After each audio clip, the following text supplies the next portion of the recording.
Hello friends, good morning. देखिए friends, Uttar Pradesh के कुल 18 मंडलों में अटल आवासीय विद्यालय समिति की ओर से अटल स्कूलों की स्थापना की जा रही है, जिसमें शिक्षक भर्ती के लिए एक प्रेस विज्ञप्ति यहाँ पर जारी की गई है। तो इसमें यह लिखा गया है कि उत्तर प्रदेश के 18 मंडलों में अटल आवासीय विद्यालयों की स्थापना की जा रही है। उक्त विद्यालयों के लिए अध्यापकों का चयन अनुबंध के आधार पर शैक्षणिक सत्र 2023-24 के लिए किया जाना है। यानी कि ये जो आपकी नियुक्ति होगी वो एक सत्र के लिए होगी, 2023-24 के लिए। तो कौन कौन से लोग इसमें आवेदन करेंगे, क्या एलिजिबिलिटी होगी, तो यहाँ पर लिखा गया है कि इसके बारे में अध्यापक बनने के लिए जवाहर नवोदय विद्यालय, सैनिक स्कूल, केंद्रीय विद्यालय या फिर माध्यमिक शिक्षा परिषद उत्तर प्रदेश के पब्लिक स्कूल के अध्यापक पद से रिटायर्ड ऐसे व्यक्ति जिनकी आयु 31 अगस्त 2023 को 65 वर्ष से अधिक न हो, वो 20 अक्टूबर की रात्रि 11:59 तक केवल बोर्ड की वेबसाइट upbocw.in पर उपलब्ध लिंक के माध्यम से ऑनलाइन आवेदन कर सकते हैं। तो दोस्तों, यहाँ पर कंडीशन यही है कि जो शिक्षक रिटायर हो चुके हैं, या तो जवाहर नवोदय विद्यालय से, सैनिक स्कूल से, केंद्रीय विद्यालय से, माध्यमिक शिक्षा परिषद से, और जिनकी उम्र 31 अगस्त 2023 को 65 वर्ष से अधिक नहीं है, वो लोग 20 अक्टूबर तक upbocw.in पर जाकर आवेदन कर सकते हैं। तो ये नोटिफिकेशन यहाँ पर जारी हुआ है। बात करें फ्रेंड्स अगली भर्ती के बारे में, तो पुलिस मुख्यालय ने जानकारी दी है कि बिहार में कुल 24,000 पुलिस कर्मियों की भर्ती होगी और ये विज्ञापन अगले साल तक जारी किया जाएगा। राज्य में कुल 21,391 सिपाही और 1288 दरोगा के पदों पर बहाली की प्रक्रिया जो है वो अंतिम चरण में है।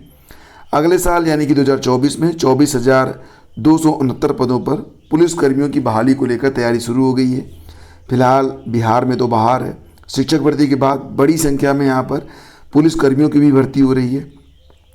पुलिस मुख्यालय ने गृह विभाग से इसकी स्वीकृति मांगी है और गृह के बाद वित्त विभाग की मंजूरी मिलते ही रोस्टर तैयार करके 24,269 पदों पर बहाली की प्रक्रिया शुरू हो जाएगी।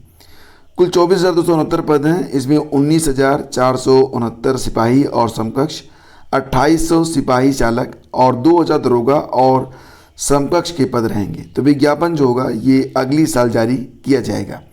दोस्तों, गृह विभाग ने इस साल बिहार पुलिस के लिए कुल 75,534 पदों का सृजन किया था। इसमें जनसंख्या आधारित सीधी नियुक्ति के लिए 49,447 में 24,269 पदों पर बहाली के लिए गृह विभाग से सहमति मांगी गई है। अभी आपको पता ही होगा कि 21,391 सिपाही बहाली की लिखित परीक्षा जो है ये कल से स्टार्ट हो रही है, रविवार से। तो 2 पालियों में होने वाली इस परीक्षा में पहले दिन करीब 6 लाख अभ्यर्थियों के शामिल होने की संभावना है। कुल 1275 दरोगा बहाली की रिक्तियाँ यहाँ पर बताया जा रहा है कि जल्द आने वाली हैं। तो जल्द का मतलब भी थोड़ा सा वक्त आपको लगेगा यहाँ पे। साथ ही साथ फ्रेंड्स, यहाँ पर खबर ये भी निकल के आ रही है कि BPSC 69वीं PT की परीक्षा जो कि आज है, अभ्यर्थियों को सचेत किया गया है कि वो अफवाहों से दूर रहें। हालांकि यूपी की अपेक्षा बिहार PCS की जो परीक्षा होती है वो थोड़ी सी आसान तो ज़रूर होती है, क्योंकि प्रारंभिक परीक्षा में जैसे कि यूपी PCS में CSET की परीक्षा होती है, तो बिहार में कोई भी CSET नाम की परीक्षा नहीं है। केवल एक पेपर होगा। आज का जो पेपर होगा वो 12 बजे से शुरू होगा, 2 बजे तक चलेगा, यहाँ पर बताया गया है। और बस 2 ही घंटे का पेपर रहता है। एक पेपर केवल होता है GS का। और साथ ही साथ पर सभी परीक्षा केंद्रों पर धारा 144 लागू है। सभी केंद्रों पर जैमर लगे हैं। अभ्यर्थियों को किसी भी हाल में इलेक्ट्रॉनिक गैजेट लेकर परीक्षा में प्रवेश नहीं करना है। परीक्षा शुरू होने से 2.5 घंटे पहले अभ्यर्थियों को आना है। परीक्षा शुरू होने के 1 घंटा पहले परीक्षा केंद्र में प्रवेश जो है वो बंद हो जाएगा। तो यहाँ पर पटना जिला अंतर्गत 35 केंद्रों पर 20,980 अभ्यर्थी परीक्षा देंगे।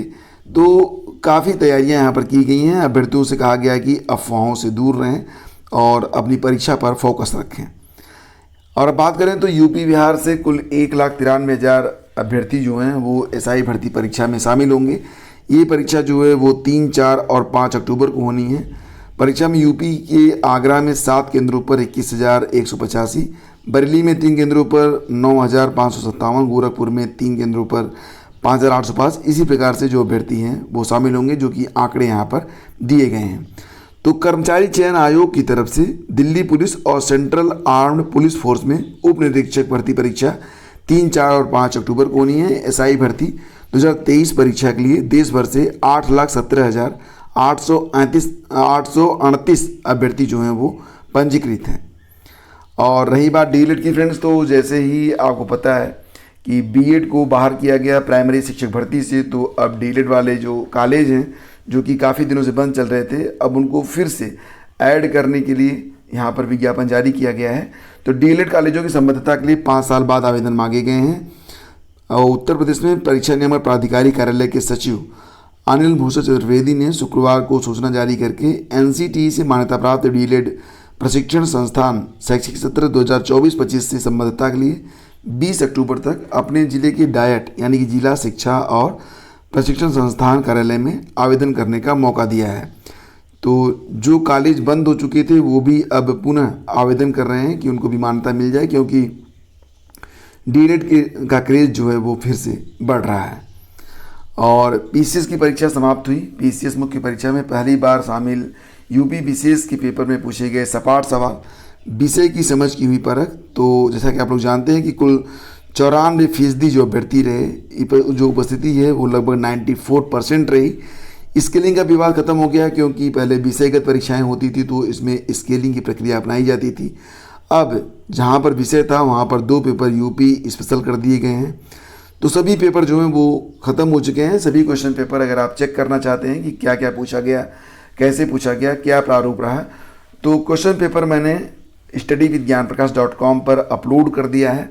आप जाकर चेक कर सकते हैं, आपको पता चल जाएगा कि किस प्रकार से यहाँ पर क्वेश्चन पूछे गए थे, और उसी आधार पर आगामी प्रारंभिक परीक्षा के लिए आप अपनी तैयारी स्टार्ट कर सकते हैं।